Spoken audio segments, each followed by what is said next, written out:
Welcome to another day here in our Bluff City life. I'm Andy Maness, and I'll be guiding you through today's adventure as we celebrate the people and places that are dedicated to making our slice of the South the best. Here's what we've got for you on today's show. For Memphians by Memphians, giving students in the 901 a step ahead in higher learning. How one foundation is helping minority STEM students succeed. Plus, custom-made success. The story behind a Midtown music shop where the owner's collection of handmade guitars take on a unique shape and sound. But first, we've got a real treat for you this afternoon.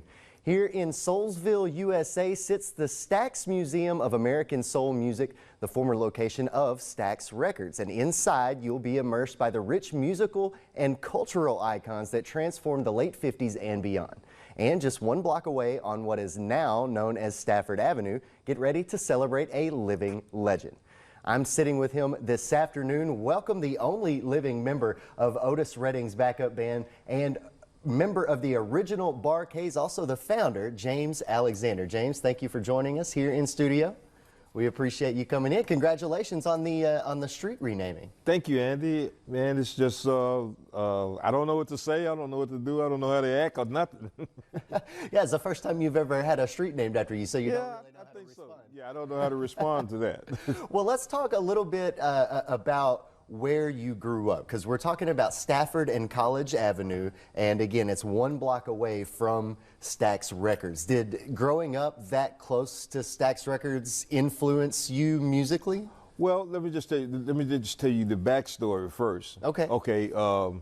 If you did not know, FYI, Stax's address is 926 East McLemore. I was born at 925 East McLemore, which is directly across the street from Stax. Right. And so I'm pretty sure that had something to do with it. But, it was meant to be.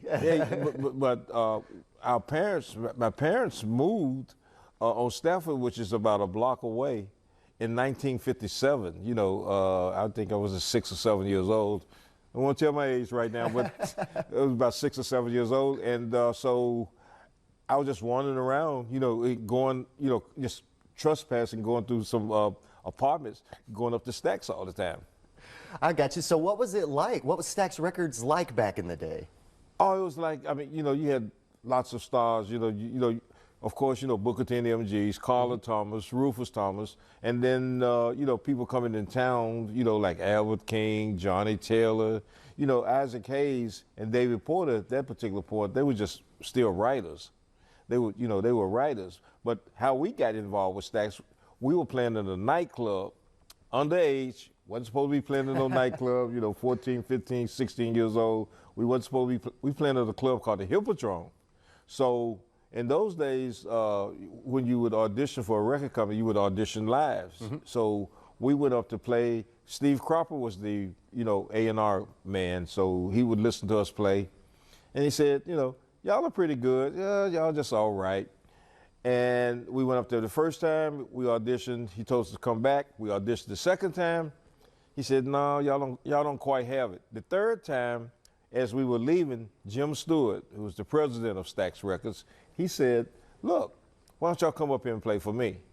So we left the club, the Hippodrome down on Beale Street, came and auditioned for Jim Stewart, and he said, play a little something for me. We started playing something, and he said, what's that? We said, we don't know. And what we didn't know ended up being Soul Finger. Which was a #1 hit, right? Yeah, and big record. I mean, this is the record that kicked us off, kicked our career off. Well, Jim Stewart obviously knew what he was doing whenever he saw you guys that third time. So thank you, Jim Stewart. Yeah, and obviously you guys are part of the R&B Hall of Fame now, right? Part of the R&B Hall of Fame. You know, we have stuff in the Smithsonian Institute. We have stuff in the Rock and Roll Hall of Fame. And all of the museums, you know, like the Rock and Soul Museum, the Stax Museum, we just all over the place. I mean, hey, yeah, we're loving it. You guys are considered to be kind of pioneers in that funk category. So did you guys just kind of came up with that sound? Like, who were some of your influences? I think, you know, we were really heavily influenced by really Booker T and MGs, believe it or not. And after that, you know, we were good friends with George Clinton, of course, Sly Stone. So all of that stuff mixed into one. It just had a lot to do with the, you know, what ended up being the sound of the Barcades. So can you kind of talk about how influential Memphis, the city, has been for you musically? Memphis has been just very influential. You know, I had an opportunity to live anywhere in the world, but I chose Memphis. It's my home. It's still my home. I mean, I've traveled, you know, a lot of different places, but, you know, I always end up back here. And reason being, it's something about the water. You know, something about, I hate to keep bringing this up like the Mississippi River. It's something about the water. It's something about the city. I mean, you know, this place has great restaurants, musical heritage. It's probably, you know, people talk about Atlanta, New York, LA and all this stuff like that. Memphis has one of the richest musical heritages. I mean, you know, just known worldwide. And I think as Memphians, we need to appreciate it more, and we need to do something about just making Memphis the city and the musical capital of the world that it should be.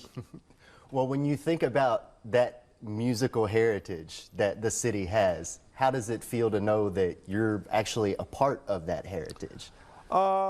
You know, I don't really think about it that much. All I can say to you is it goes back to my mom when I was very young, taking me down to Handy Park.